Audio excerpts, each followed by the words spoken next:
এখন তোমাদের array data টাইপের ব্যাপারে বলবো। অবজেক্ট যেমন একটা কাস্টম ডেটা টাইপ, ঠিক তেমনি অ্যারেও একটা কাস্টম ডেটা টাইপ। তো এখানে তুমি দেখতেছো let fruits equal to apple, banana, orange. তো এখানে একটা ডিফারেন্স হলো, এখানে ফ্রুটের জায়গায় ফ্রুটস, যেহেতু অ্যারে হলো লিস্ট অফ ডেটা, এখানে আমি এটারে প্লুরাল হিসাবে দিলাম ফ্রুটস।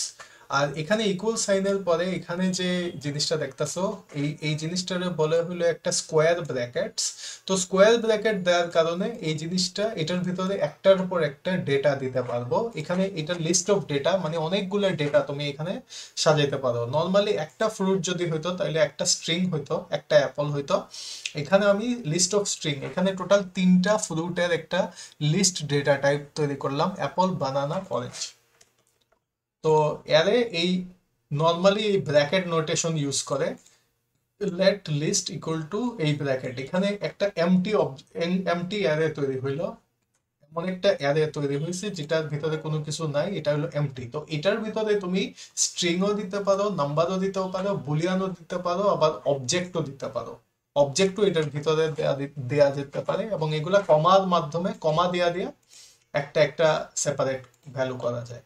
তো সবগুলা অ্যারে ডিসপ্লে করতে হলে অ্যালার্ট যদি ফ্রুটস দেই, এই যে ফ্রুটসটা ডাইরেক্ট অ্যালার্ট দেই, তাহলে সবগুলা একসাথে ডিসপ্লে হয়ে যাবে।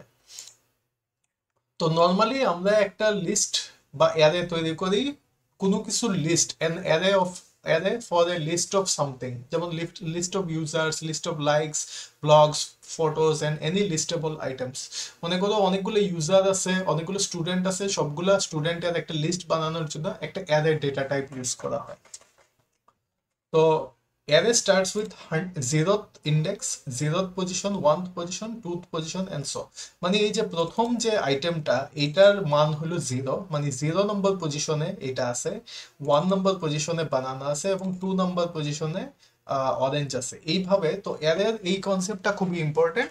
সেটা হলো অ্যারে শুরু হয় জিরো থেকে, জিরো দিয়ে শুরু হয়। তো অ্যারের যদি 0 নম্বর জিনিসটা তুমি অ্যাক্সেস করতে চাও, তাহলে এটা এইভাবে দিতে হবে, ফ্রুটস, এই ইয়ার মতোই অবজেক্টের মতো একটা ব্র্যাকেট নোটেশন ইউজ করতে হবে, এবং এখানে এটার ভিতরে জিরো দিতে হবে, এবং 1 দিতে পারবে, 2 দিতে পারবে। তো এখন এটা 0 নম্বর আইটেমটা প্রিন্ট করবে, অ্যাক্সেস করবে।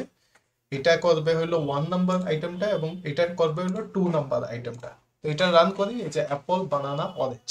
ঠিক তেমনই তুমি এইভাবে করে এই জিনিসটারে অ্যাসাইন করতে পারো। মনে করো এই জিনিসটা চেঞ্জ করে অন্য কিছু চেঞ্জ করতে পারো, এটার পাশে একটা ইকুয়াল সাইন দিলেই হয়ে যাবে। তো এখন তুমি যদি ইচ্ছা করো যে এমন একটা নাম্বার এখানে দিবে যেই নাম্বারের কোনো এখানে যেমন মনে করো 0, 1, 2 দুই পজিশন পর্যন্ত আছে, কিন্তু 100 পজিশন পর্যন্ত কোনো কিছু নাই, কারণ এখানে মাত্র তিনটাই আইটেম আছে। তুমি যদি 100 পজিশন পর্যন্ত যাও, তাহলে যদি রান করো, তাহলে দেখবে যে এখানে আনডিফাইন্ড আসছে। এখানে সে এই জিনিসটা সে ডিফাইন করে নাই। তো ওইটার সাথে যদি আমি অ্যাড করি, তো তুমি যদি এই জিনিসটারে চেঞ্জ করতে চাও, যেমন মনে করো আমি 0 নম্বর যে জিনিসটা আছে না, এটারে চেঞ্জ করতে হয়, চেঞ্জ করে আমি ম্যাঙ্গো দেওয়া দিলাম। ম্যাঙ্গো দেওয়ার পরে এখন যদি অ্যালার্ট ফ্রুটস দেই, এখানে তো তুমি অ্যাক্সেস করছো 0 নম্বর আইটেমটা, অ্যাক্সেস করছো 1 নম্বর আইটেম, অ্যাক্সেস করছো 2 নম্বর আইটেম, অ্যাক্সেস। কিন্তু এখানে আমি 0 নম্বরটাতে চেঞ্জ করে ম্যাঙ্গো দিয়ে দিলাম। ম্যাঙ্গো করার পরে এখন অ্যাপলের জায়গায় ম্যাঙ্গো হবে। এখন আমি ফ্রুটসটা যদি আবার রিড করি, তাহলে যা দেখবে সেটা হলো ম্যাঙ্গো, বানানা, অরেঞ্জ। তো এটাই হলো অ্যারে।